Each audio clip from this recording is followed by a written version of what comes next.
We're here for another Trauma Talk radio segment on Mount Diablo in California.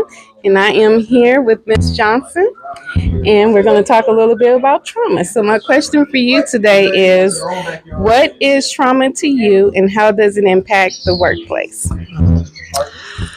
Trauma to me, I would define that as anything that affects the way that a person interacts with themselves and others, and with the world.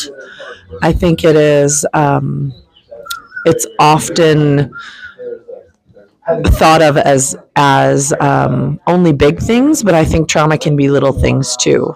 And I think that anytime someone is held back or hindered from being their best self to themselves and to others, I think that it can be traced often back to trauma.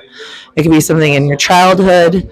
It could be something. It could be the way you talk to yourself. Sometimes, I think that it shows up in how you talk to yourself. For me, that's how I realized that I had been through some trauma when I was younger. Was because of the way that I felt about and the way that I talked to myself.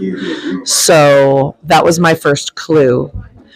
And it affects the workplace, I think, because we end up not believing in ourselves.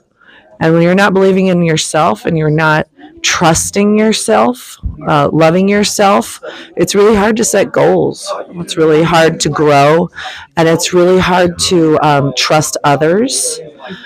So it hinders team building, it hinders our own performance, and then also it causes us to want to sort of isolate, self-protect, rather than work together for the best outcome. So that would be my... That is so good. So I heard some amazing tips in everything that you said. And one of the major ones was pay attention to how you talk to yourself. Like trauma impacts us mentally and emotionally. And then it's from that place it impacts the workplace because it impacts our relationships with others. So if we're always working to be healthy and overcome and heal from our traumas, then we're able to impact the workplace in a positive way and not for the negative. Yes, definitely. All right. I agree. Thank you. Thank you. Thanks for asking.